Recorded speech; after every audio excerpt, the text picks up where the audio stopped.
नमस्कार, मी पंजाब डक। राज्यामध्ये 24 नोव्हेंबर 25 च्या दरम्यान राज्यामध्ये तुरळक ठिकाणी पावसाचा अंदाज आहे, म्हणून हा अंदाज लक्षात येतो। मग हा अंदाज कुठं तर सर्व शेतकऱ्यांना सांगू इच्छितो, महाराष्ट्रात सगळीकडे पाऊस काय पडणार नाही, त्याच्यामुळे काही चिंता करायची पहिली गोष्ट गरज नाही। फक्त काय होणार आहे, आंध्र प्रदेश,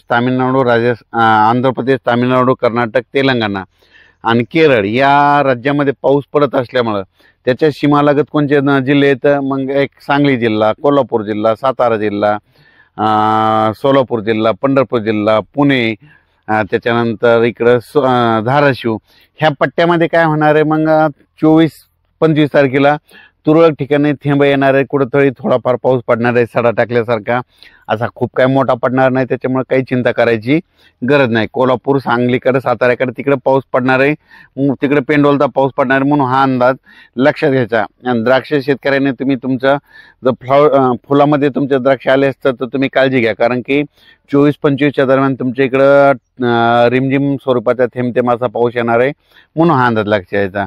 मग त्याच्यानंतर 25 नंतर राज्यातला परत पावसाचा जोर कमी होईल, त्याच्यानंतर राज्यामध्ये परत पाऊस येणार आहे का, तर राज्यातल्या सर्व शेतकऱ्यांना सांगू इच्छितो की मी एक प्रत्येक वेळेस अंदाज म्हणत असतो ना, तुम्ही एक वहीमध्ये काय करा, वर्षानुवर्षाचा डिसेंबर महिन्यातला एक कायमचाच अंदाज लक्षात घ्या। दरवर्षी आपल्या महाराष्ट्रामध्ये 2 डिसेंबर ते 7 डिसेंबर दरम्यान, म्हणजे किती 2, 3, 4, 5, 7 डिसेंबरच्या दरम्यान महाराष्ट्रामध्ये जितके विभाग आहेत तितक्या विभागापैकी अर्ध्या विभागात मात्र दरवर्षी विजेच्या कडकडाटाचा पाऊस येतो, हे कायमचं लक्षात घ्या। म्हणजे पुढच्या वर्षी 2026ला देखील तुम्ही ही गोष्ट लक्षात घ्या, 2 डिसेंबर ते 7 डिसेंबरमध्ये एक अवकाळी येणं हे लक्षात घ्या। तर मग तसा एक मग आता ह्या डिसेंबरमध्ये लागताना एकदा एक अवकाळी येणार आहे, तर तुम्हाला एक सांगू इच्छितो, मग ते पाऊस कधी येणार आहे, तर मग ते पाऊस काय होणार आहे, 29 तारखेपासून राज्यात ते पाऊस येईल, पण ते काय होईल, छत्तीसगडकडे जाणार आहे। मग ते छत्तीसगडकडे जात असताना नागपूरकडे जात असताना मग काय होणार आहे की त्याचा पाऊस काय होणार, विदर्भात पडणार आहे। मग विदर्भात पडत असताना तुम्हाला एक सांगू इच्छितो काय होणार आहे, चंद्रपूर जिल्हा, यवतमाळ जिल्हा, नागपूर जिल्हा, भंडारा जिल्हा, गोंदिया, त्याच्यानंतर इकडं छत्तीसगड, मध्य प्रदेशकडे काही पडण, त्याच्यामध्ये अमरावतीकडं, अकोल्याकडं ह्या पट्ट्यात पडत पडत उत्तर महाराष्ट्राकडे मग ते काय होईल, 28 तारखेपासून ते 2 डिसेंबरच्या दरम्यान मग उत्तर महाराष्ट्राकडे नंदुरबार जिल्हा, धुळे जिल्हा, जळगाव जिल्हा ह्या पट्ट्यामध्ये काय होईल, मग संभाजीनगरच्या काही भागामध्ये मग 29 तारखेचे 5 डिसेंबरच्या दरम्यान तुरळक ठिकाणी ते पावसाचा अंदाज आहे, म्हणून लक्षात घ्यायचा। पण मागं जसं पडला तसं काही एवढा मोठा काही खूप पाऊस पडणार नाही, म्हणून हे लक्षात घ्यायचं।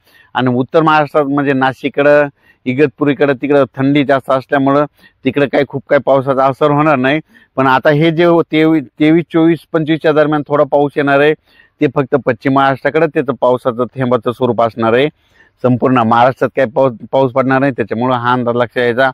नांदेड जिल्हा, कारण की तेलंगणाकडे पडत असल्यामुळं नांदेडच्या काही जिल्ह्यामध्ये तुरळक ठिकाणी थेंब येतील, लातूर जिल्ह्यामध्ये तुरळक ठिकाणी कुठंतरी थेंब येतील, परभणी जिल्ह्यात तुरळक ठिकाणी थेंब येतील, हिंगोली जिल्ह्यात तुरळक ठिकाणी थेंब येतील, यवतमाळकडे तुरळक ठिकाणी थेंब येतील, बीड जिल्ह्यात तसंच होईल, त्याच्यानंतर सोलापूर जिल्ह्यात तसंच होईल, पुन्हा धाराशिव जिल्ह्यात देखील तुरळक ठिकाणी थेंब येतील, अहिल्यानगर जिल्ह्यात देखील तुरळक ठिकाणी थेंब येतील।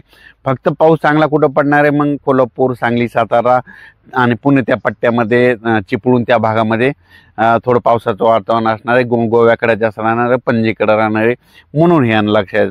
पण महाराष्ट्रात असं म्हणजे सगळीकडे असा नुकसान होईल असा काही पाऊस पडणार नाही, म्हणून सर्व शेतकऱ्यांनी हा अंदाज लक्षात घ्यायचा।